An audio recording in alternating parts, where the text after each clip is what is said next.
I mean, I can give you sort of the a so we have a sort of a set of recommendations. They're very simple. I mean, these are simple and general, non-specific recommendations. There aren't actually. We don't call them recommendations. We call them principles, and that's really what they are. Is they are principles that guide decision making in the context of disruptive change. So if you're facing transformative changes of any kind, and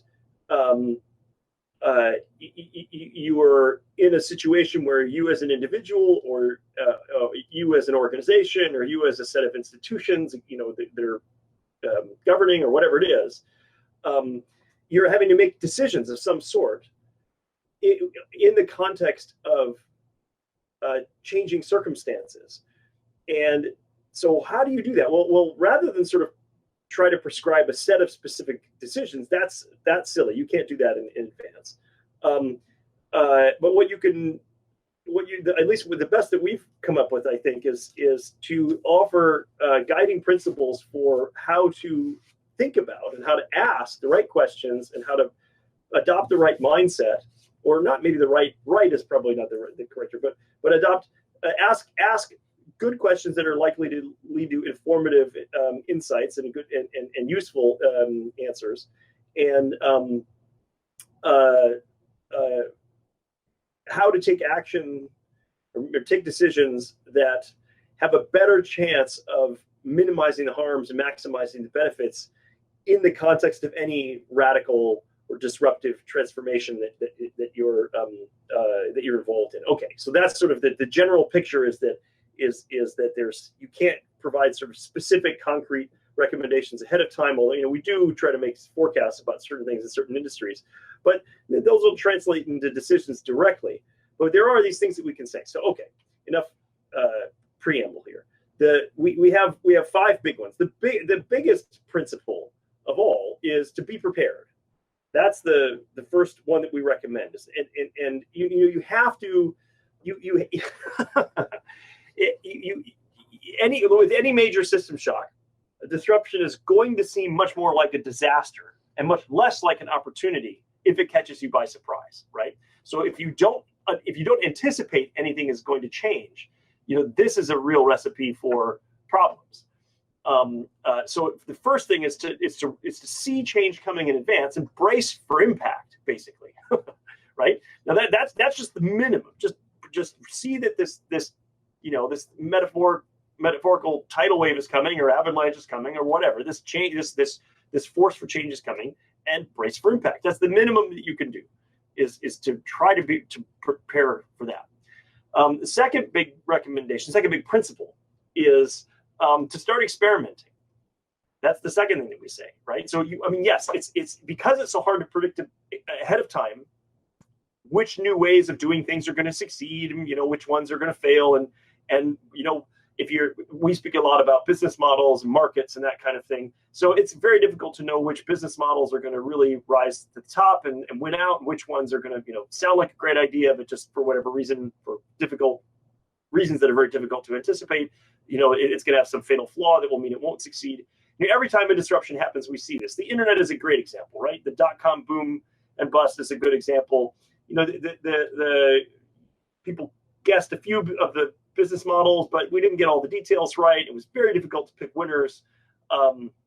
So the general principle that emerges out of there is to just get comfortable with experimentation, and because you want to do the experimenting sooner rather than later, and go through what is a difficult and pretty rough and can be, quite frankly, frightening process for like communities facing change, or in an industry or corporate culture or whatever.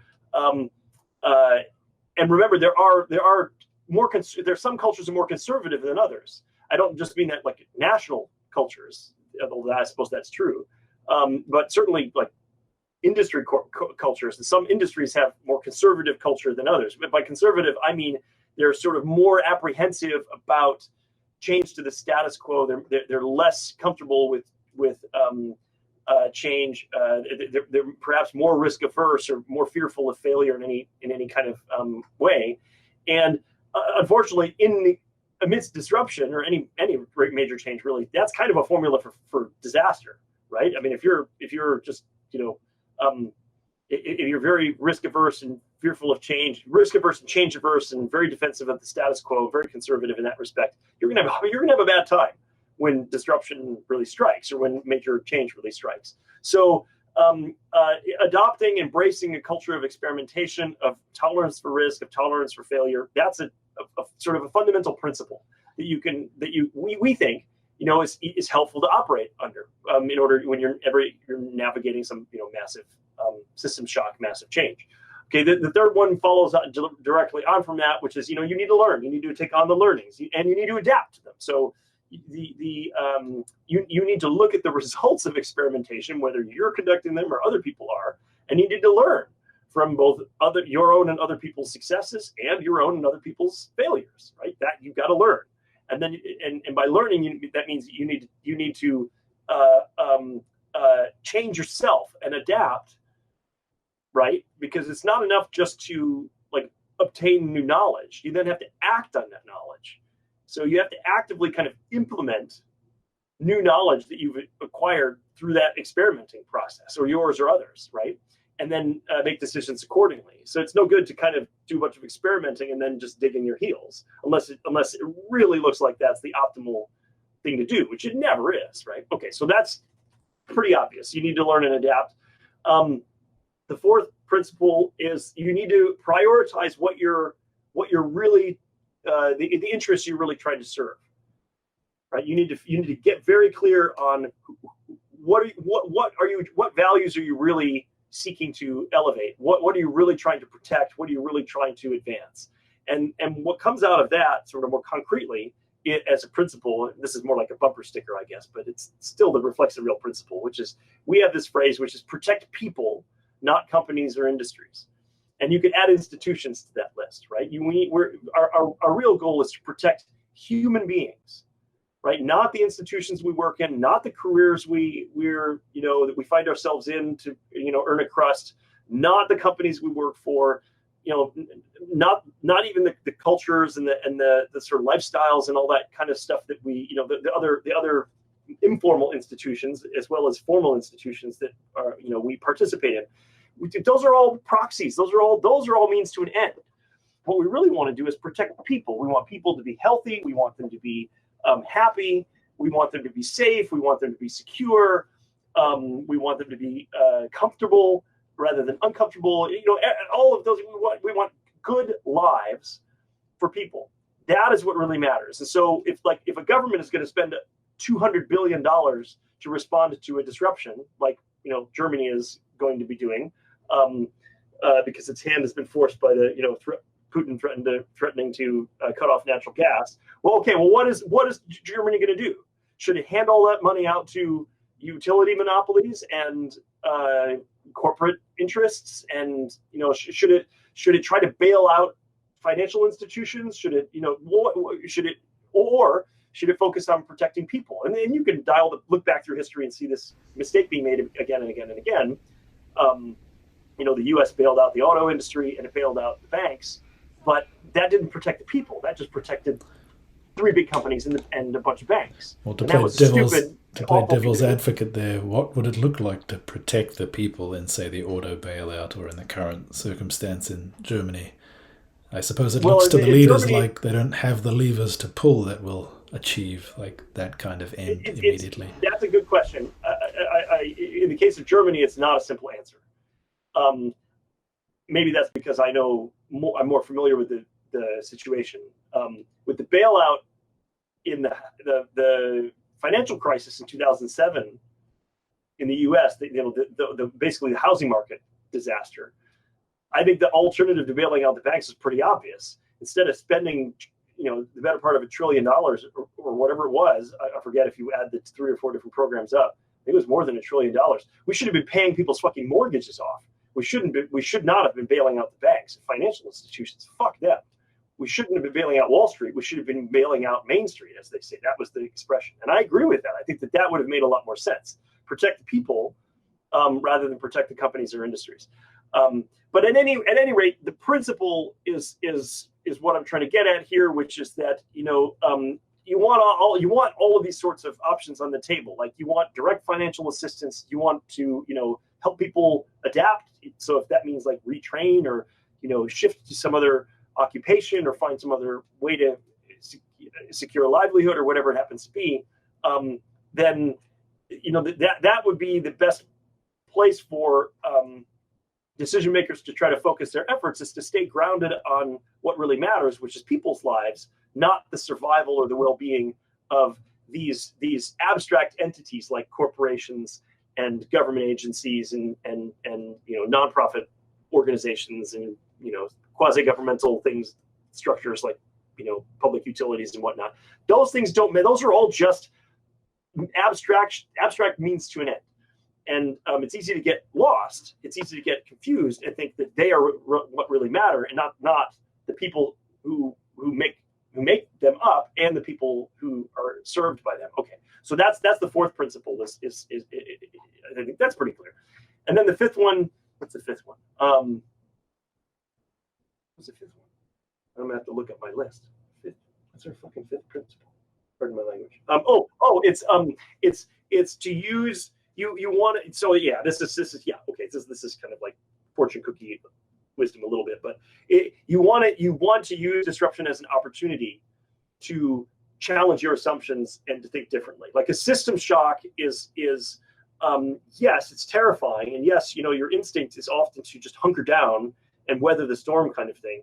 But what we've seen again and again and again, I think throughout history, is that disruptions offer an opportunity to the industries, or even the individuals, but certainly the industries and institutions that are willing to introspect, to examine themselves, to challenge the assumptions that they're making, to challenge their own internal status quo, as it were, and open their mind to the possibility of doing things very differently, right? And so, I mean, a few things may have even come out of the pandemic, for example, where we challenged a bit of the status quo, like this whole working remotely, right? I mean, that the pandemic was a system shock, and it took that kind of shock to really challenge the assumption of, does it make sense to do what we've been doing throughout the Industrial Revolution, which was having people go into offices?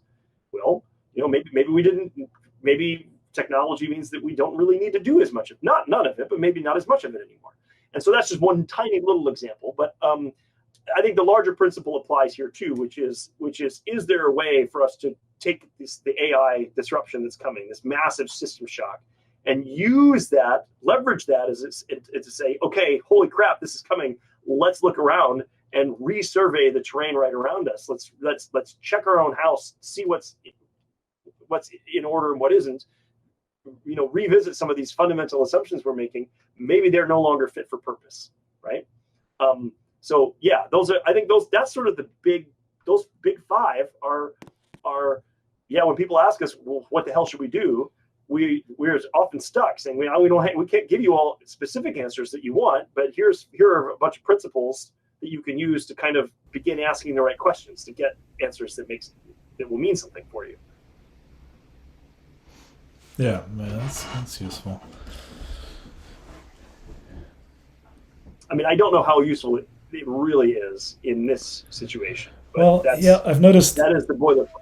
I mean, I guess I don't usually think about things in this kind of mode, right? I mean, I suppose for people in management or higher up in organizations, thinking at these kinds of levels in terms of these kinds of phrases is much more common.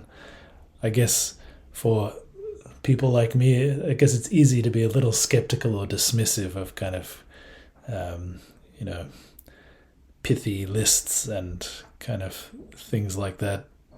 But I've seen how important it is in practice. So a good friend of mine does water management in Australia, and brings together stakeholders to do with various sources of water and tries to figure out policies and get them to discuss things. And I have to say, I mean, she was doing her PhD at the same time as I was, and I read some of her books and discussed with her what she was doing. And I thought it was kind of all bullshit. Well, not bullshit, but just like seemed so content free, like so. But the thing is, it's easy to overestimate how good the cognition of people is when they're in a discussion and the stakes matter. And I'm not talking about other people, including myself, right? If you're in a room with 4 or 5 other people and you're trying to reach some sort of decision that will shape, the lives of many other people, it's so easy to miss basic things, right? To kind of skip steps or fall into kind of false consensus or, let the status hierarchy over influence the way things go.